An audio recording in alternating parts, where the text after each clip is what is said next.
Alors, l'actu du jour en Formule 1. Avant de commencer, je vous rappelle que les news proviennent de ma chaîne principale sur la Formule 1, Type F1. Et il y a aussi mon Twitch, vous pouvez vous abonner.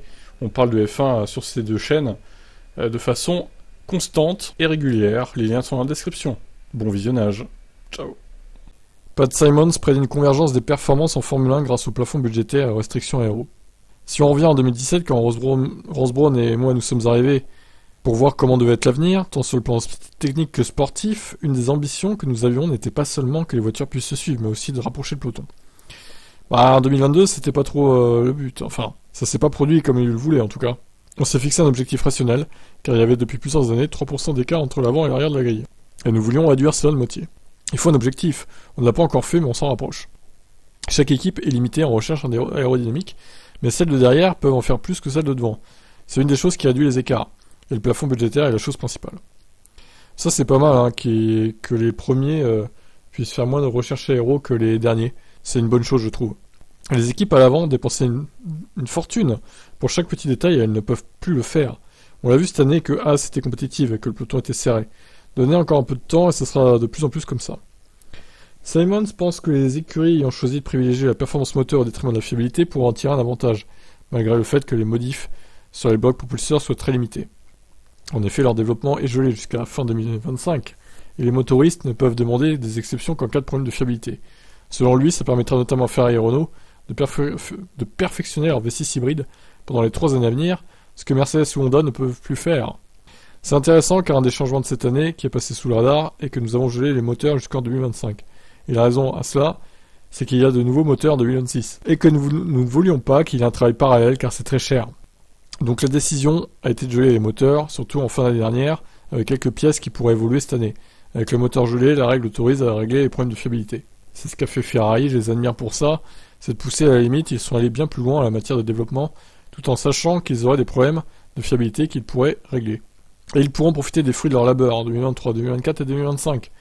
Mercedes a choisi une approche plus conservatrice et a eu une très bonne fiabilité, tout en perdant peut-être un peu de perfo. Une stratégie pour les années à venir. Ouais, et on verra si c'est la bonne du coup. Écoutez, moi tout ce que je souhaite c'est que peu importe qui gagne en 2023, moi je préférerais que ce soit Mercedes évidemment, mais j'espère juste qu'on aura une saison plus disputée qu'en 2022, parce que 2022, désolé de le dire, Verstappen qui gagne 15 courses, franchement on m'aurait dit ça en début de saison, j'y aurais pas cru, honnêtement. Et j'aurais été dégoûté de l'apprendre. Donc franchement, que ce soit lui ou un autre, même si Hamilton avait gagné 15 courses, bon... Évidemment, moi, en tant que fan de lui, j'aurais été content, mais pour le spectacle, il faut reconnaître que ça aurait été chiant aussi. Donc, on veut du spectacle en Formule 1.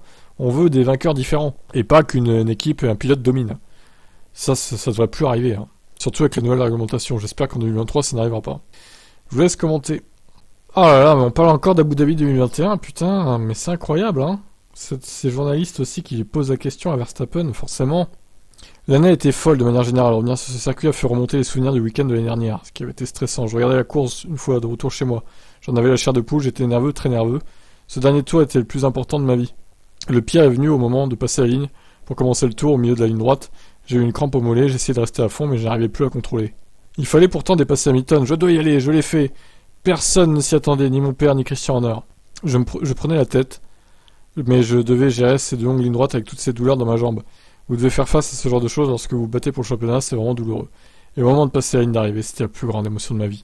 J'entendais les gens pleurer à la radio. Verstappen n'a pas non plus oublié qu'Hamilton était sur le point de remporter un 8ème titre. Tout allait bien pour lui et soudainement, quelque chose comme ça se produisait, c'est dur.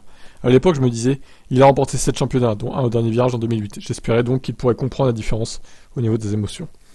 Nous avons connu des moments tendus, mais je l'ai toujours respecté. C'était une grande lutte entre nous.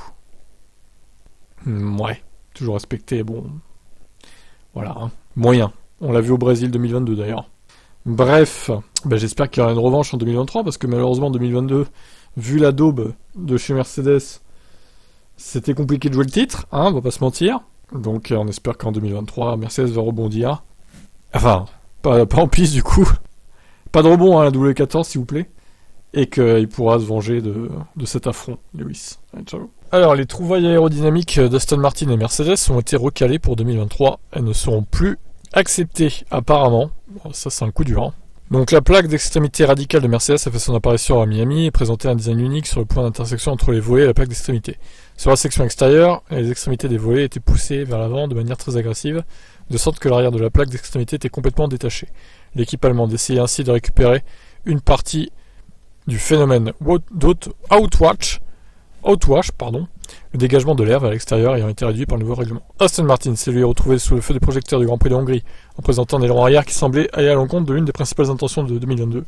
La FIA espérait mettre fin à une traditionnelle interaction entre les plaques d'extrémité et l'aileron avec une transition incurvée entre les deux éléments pour réduire la puissance du vortex d'extrémité et la perturbation du flux d'air. Or, en Hongrie, le plan principal et la plaque d'extrémité d'Aston Martin se redressaient sur le point de rencontre, ce qui augmentait l'envergure de la plaque et donc l'appui pouvant être généré. Bon, c'est très technique, tout ça. Si les concepts de Mercedes et Aston Martin ont pu être utilisés en course en profitant des zones grises du règlement, l'organe directeur a depuis fait le ménage. Les concepts de Mercedes et Aston Martin étaient évidemment légaux cette année, explique Tombazzi. Mais elles ne le seront plus en 2023. Les règles ont changé de différentes manières, à la fois à l'avant et à l'arrière, pour mettre fin à ces solutions. Désormais, les règles sont plus strictes en ce qui concerne le balayage vers l'arrière des volets de l'aileron avant et plus précises sur les formes d'extrémité de l'aileron arrière.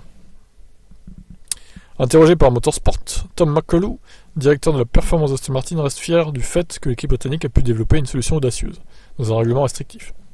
Ce qui était bien cette année, c'est que nous avons proposé quelque chose de nouveau et d'inédit, une interprétation très difficile des règles qui a rendu notre voiture plus performante. C'était une pièce que l'on ne pouvait pas copier rapidement en raison de la difficulté à contourner plusieurs règles différentes. Donc d'une certaine manière, nous avons eu un avantage cette année parce qu'au moment où nous avons apporté l'élément à Budapest, il était assez tard pour que les autres équipes réagissent. Et du point de vue du plafond budgétaire, elles avaient déjà conçu leurs ailerons à fort appui. J'étais vraiment heureux. Beaucoup de personnes ont été impliquées dans ce projet pendant longtemps. Des allers-retours chez la FIA pendant de nombreux mois, mais je comprends. Notre travail consiste à toujours tirer le meilleur parti des règles et si elles changent, on doit s'adapter. Je finis. C'est presque fini. L'article 3.2.1 du règlement technique dispose un objectif important du règlement dans l'article 3 de permettre aux voitures de rouler de manière rapprochée en veillant à ce que la perte de performance aérodynamique d'une voiture suivant une autre soit maintenue au minimum. Afin de vérifier si cet objectif a été atteint, les concurrents peuvent être tenus sur demande de fournir à la FIA toute information pertinente. À la question de savoir si les changements pour 2023 ont été motivés par des préoccupations concernant les solutions générant plus de turbulences, Tombazzi a répondu: certains changements de règles entrent dans cette catégorie, mais cet article 3.2.1 ne cherche pas à dire « Ok, si vous êtes malin et que vous avez développé une solution, on va la retirer de la voiture immédiatement. » Encore heureux, donc il n'y a plus que ça encore. Il donne simplement une explication sur les raisons pour lesquelles nous devons parfois intervenir, mais nous l'avons toujours fait avec la gouvernance. Nous n'avons pas le droit de dire simplement « Nous n'aimons pas ça, interdisons-le. » Parce que ça serait vraiment antisportif, clairement. Donc, écoutez, voilà, toujours est-il que pour résumer, au final, les trouvailles d'Aston Martin et de Mercedes de cette saison vont être annulées pour la saison prochaine. C'est bien dommage, Je vous laisse commenter. Alors, Kovalainen évoque son ancien coéquipier, Lewis Hamilton. Il a décidé de ne plus céder face à Verstappen, selon lui. On dirait qu'aucun des deux pilotes ne voulait céder le virage. Mais c'est dur à dire, car ils n'ont pas... C'est quoi ce truc là? Ils n'ont pas bataillé tant que ça cette année. Non, du coup. Au début de la saison dernière, ils ont eu des accrochages. Pas qu'au début, Mais c'était souvent Lewis qui cédait et Max qui pilotait de manière assez impitoyable jusqu'à Silverstone, où Lewis n'a pas cédé au premier tour. Je pense que c'était une décision délibérée. Pas d'avoir un accident, mais d'aller jusqu'au bout s'ils étaient roue contre roue. Je pense aussi, ouais. J'en ai pas discuté avec Lewis et je ne crois pas qu'il l'admettrait, mais je pense qu'à Silverstone, il a décidé qu'il en avait assez d'éviter les accrochages que cherchait Max et qu'il allait fixer une limite cette fois. Cette année, il n'y a pas eu de bataille avec la Mercedes qui était trop loin, mais on dirait que Lewis avait le même état d'esprit, il ne va pas céder face à Max. Cela dit, nous avons besoin de voir ça un peu plus souvent afin de comprendre comment tout se passe.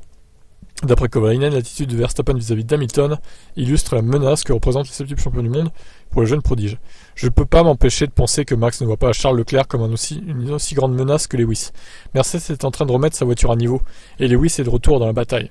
Max a peut-être le sentiment de devoir fixer la limite plus fermement avec Lewis. Et Lewis est prêt pour cette bataille et est également prêt à fixer une limite. Ça va mal finir encore tout ça, 2023. Oh là là. Je pense que lorsqu'il se bat avec Charles et d'autres pilotes, Max pense pouvoir perdre un virage et gagner la guerre quand même. Il peut les repasser plus tard. Mais peut-être qu'il sait que Lewis a ce petit truc en plus par rapport aux autres, et que s'il laisse un peu de place à Lewis et le laisse passer devant, il va pas le revoir de sitôt. Lewis peut être si rapide qu'une fois lancé, il peut gagner 7 courses d'affilée et personne ne peut l'arrêter, alors que les autres pilotes n'en sont pas capables. Rappelons qu'Hamilton n'a jamais gagné 7 Grands Prix consécutifs, son record est de 5, en 2014 et 2020. Je suis un peu d'accord avec la théorie de Kovalainen pour le coup. Je pense que, en fait, Verstappen, je pense qu'il supporte pas de voir Lewis devant lui en fait. Il veut absolument passer quoi qu'il arrive. C'est maladif.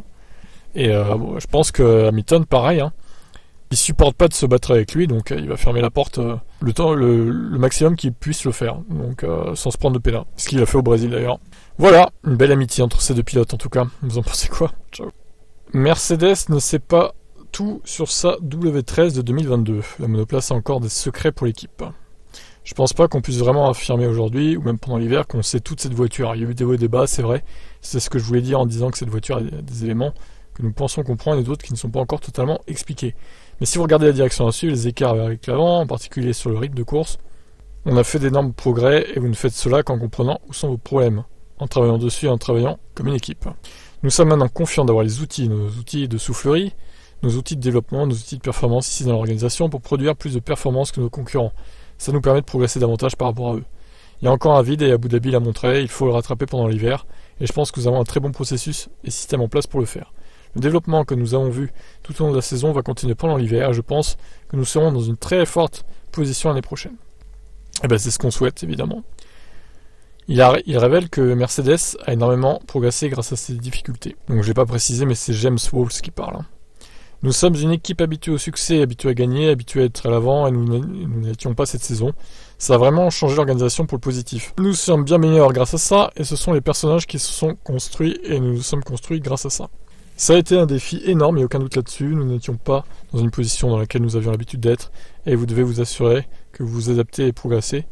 Et nous l'avons fait. Je pense que nous avons prouvé, entre le début et la fin de saison, à quel point nous avons progressé. Ça a permis à toute l'équipe de se regrouper pour progresser. Cette équipe a dû se serrer les coudes comme jamais auparavant.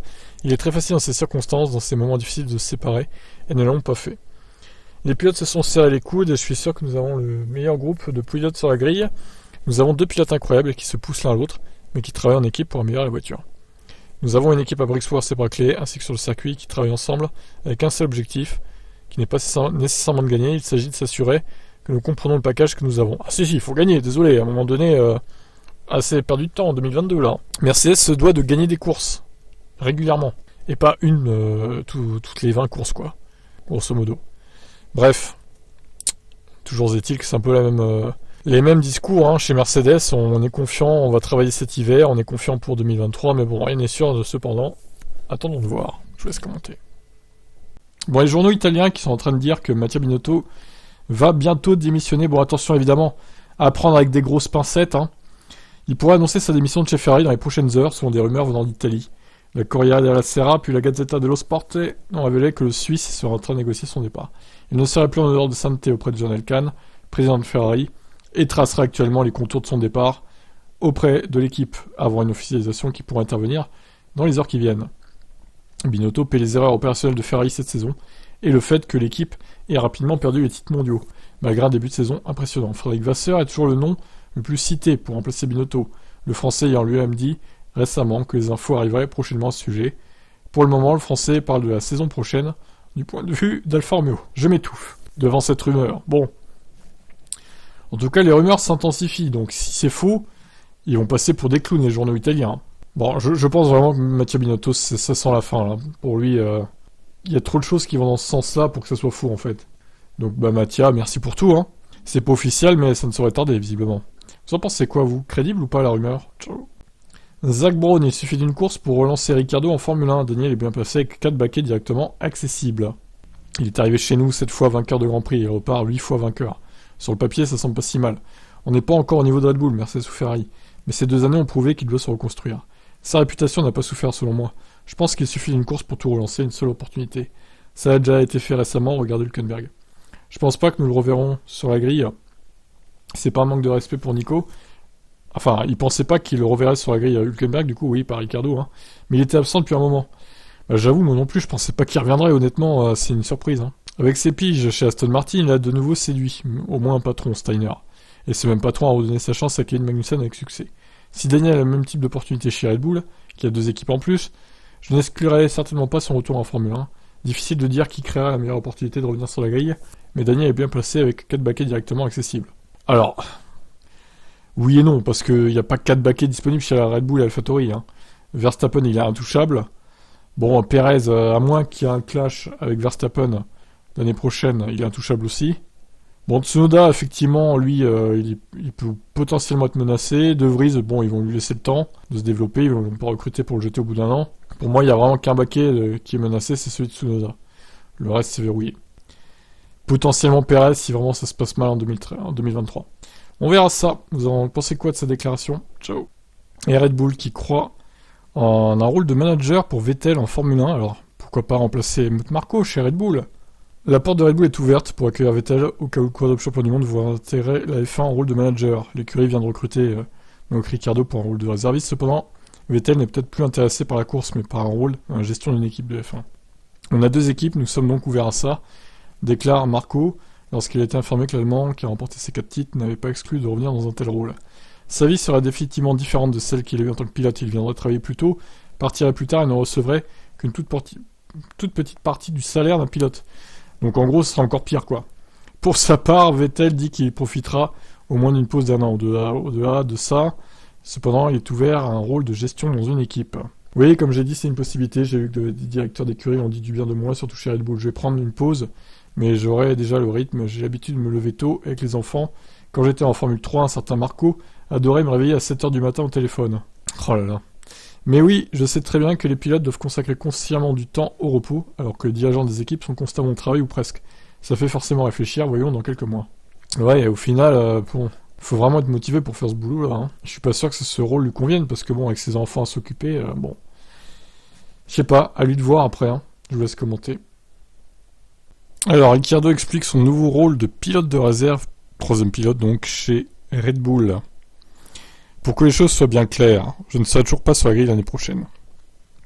Mais c'est certainement moyen de rester impliqué et de me donner le temps nécessaire pour prendre du recul. Ça n'a jamais été un secret de mon côté. Au cours de la seconde moitié de saison, j'ai eu besoin de prendre un peu de recul, de me reconstruire, de me réinitialiser, et aussi de retrouver un amour intense pour cette discipline. Parce qu'à ce niveau, si vous n'avez pas fait ça, alors je ne rends pas justice à moi-même ou à ceux qui m'entourent. Ricciardo a-t-il donc perdu tout amour pour la F1 ? Je ne dis pas que j'ai perdu de l'amour, mais j'ai peur de le perdre. Il est devenu de plus en plus clair que je ne pouvais pas faire 24 courses l'année prochaine. C'était pas la bonne chose pour moi. Je pense que ça m'aurait probablement épuisé plus qu'autre chose, et je suis arrivé à un point où je me sentais un peu épuisé et j'avais besoin de ralentir mon rythme durant l'année. Être pilote de F1, c'est un privilège, mais c'est aussi exigeant. Voilà aussi donc pourquoi il a refusé un volant chez Haas. Oui, nous sommes vraiment bons dans ce que nous faisons, mais nous sommes aussi toujours humains et nous sommes toujours fatigués. À ce niveau de sport, c'est dangereux. Vous ne pouvez pas fonctionner à 99%. J'ai donc vraiment eu peur de ne pas être à mon meilleur niveau si je faisais une autre année comme celle-là. Surtout quand on arrive au sommet de son sport, on veut penser qu'on est génial, invincible, qu'on a quelque chose de vraiment spécial. Mais je pense que le fait est qu'à un certain niveau, nous sommes tous humains, nous ressentons un peu de la douleur, de la tristesse et de l'émotion. Le Covid a pesé sur son moral, il a confirmé son intention de prendre plus de temps pour lui. J'ai certainement ressenti ces choses ces 2 dernières années, en passant par des hauts débats, puis avec le Covid, en ne voyant pas aussi souvent mes amis et ma famille. Ouais, tout est parti de là, j'ai l'impression. Hein. Les problèmes ont commencé à partir du Covid pour Ricciardo. Pourtant, il l'a pas eu. Je ne serai pas sur toutes les courses l'année prochaine. Je veux toujours avoir du temps pour moi. Je serai toujours présent à certaines courses. Je ferai du simulateur. J'écouterai. J'essaierai d'apporter mon expérience et d'autres choses si je peux aider. Bien sûr, c'est une bonne chose. Si je peux faire des essais, ça serait bien. Juste pour rester en forme dans la voiture. Ça m'étonnerait que Perez soit d'accord, mais bon. Après, vous me direz, il n'a pas son avis à donner chez Red Bull. Mais je doute qu'il fasse des essais libres, hein, Ricciardo. Il s'agit donc d'être suffisamment présent pour rester à jour de la F1, pour ainsi dire, mais aussi être suffisamment éloigné pour pouvoir faire une pause. Je suis sûr que lorsque je serai aux courses, ça me manquera de ne pas être sur la piste. Donc ça me stimulera d'une bonne manière. À moins qu'on lui fasse faire les EL1 du Grand Prix d'Australie. Allez, ça sera un joli cadeau. Ricciardo ne met pas de côté tout de même son ambition de retrouver un volant à l'avenir, mais ça devrait être dans une écurie de pointe. Et donc pourquoi pas chez Red Bull, en remplacement de Perez. Évidemment, il y a eu des discussions avec d'autres équipes et je me suis dit, ok, si je ne suis pas sur la grille, laissez-moi au moins être aligné avec une équipe de pointe. C'est bien d'être dans un environnement gagnant, je pense que vous apprenez beaucoup, s'il n'y a pas la possibilité d'un bac avec eux. Red Bull, potentiellement, ils peuvent aider à trouver un volant ailleurs.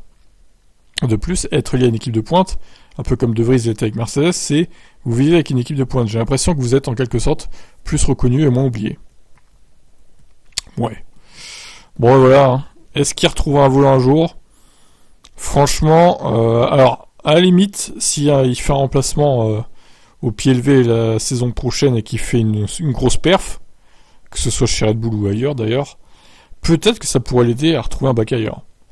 Mais bon, là, en l'état actuel des choses, c'est compliqué pour lui quand même, hein, de redevenir titulaire pour Ricciardo. Tout espoir n'est pas perdu, mais bon. On a l'impression que là, il va finir sa carrière en tant que pilote de réserve, troisième pilote chez Red Bull, en fait. Donc, bon. Qu'est-ce que vous en pensez, vous? Ciao. Allez, Lewis qui remet une petite pièce dans la machine. Chez Red Bull, c'est comme le show des Kardashians. Lewis est médusé par l'attitude de Verstappen. Oh là là, ça va me plaire, ça, je le sens. Verstappen a réagi aux rumeurs selon lesquelles il cherchait à pousser Perez hors du cockpit de la deuxième Red Bull pour y placer Ricciardo. Au Brésil, l'image d'une équipe harmonieuse a été brisée lorsque le champion du monde en titre a refusé de laisser passer Perez. Hamilton s'est dit médusé par la situation. Ça n'arrivera jamais chez Mercedes, je veux dire, ça ressemble un peu au show des Kardashians, ce qui se passe chez eux. Le budget et les consignes, c'est assez hilarant. Certaines des choses que j'ai entendues ces derniers jours ont été si divertissantes. Je suis sûr que tout sera sur Netflix, ça va être génial. Le père de Perez, Antonio, a de nouveau jeté de l'huile sur le feu en insistant sur le fait que son fils était la cible de Verstappen, parce que Checo fait pression pour une hiérarchie égale chez Red Bull. Et oui, il a le droit de faire ça, Perez, en vrai. Il devrait être traité à égalité. Hein. Max cherche à gagner à toutes les courses et toutes les pôles. Sinon, ça ne va pas. C'est une compétition pour les deux, pas seulement pour un. L'équipe. Pour l'équipe, ça leur a fait beaucoup de mal de ne pas avoir réalisé le doublé au championnat. Tu m'étonnes. Publiquement, toutes les parties insistent désormais sur le fait qu'il n'y a pas de problème entre Verstappen et Perez, malgré l'arrivée manifestement opportune de Ricciardo en tant que troisième pilote. Verstappen a réagi. Notre relation est bonne. C'est en fait comme ça a toujours été. Rien de tout ça n'est vrai. Lorsqu'on lui demandait ce qui n'allait pas exactement au Brésil, il a dit qu'il ne répondrait pas du coup. Ils ne comprennent pas ce qui se passe dans les coulisses d'une saison et les gens pensent que je ne suis pas un joueur d'équipe, mais je suis très, très ouvert. Par exemple, je travaille toujours avec Giampiero Lambiase sur une configuration de ma F1 et elle est ensuite généralement reprise de l'autre côté du garage. Rien n'est dit, mais dans une équipe, les deux voitures doivent être bonnes. Je ne retiens jamais rien pour moi seul. Ouais, que tu dis, Max, hein. Donc voilà. Donc c'est le show des Kardashians, déclare Lewis. Il n'a pas forcément tort. Bon, je vous laisse commenter.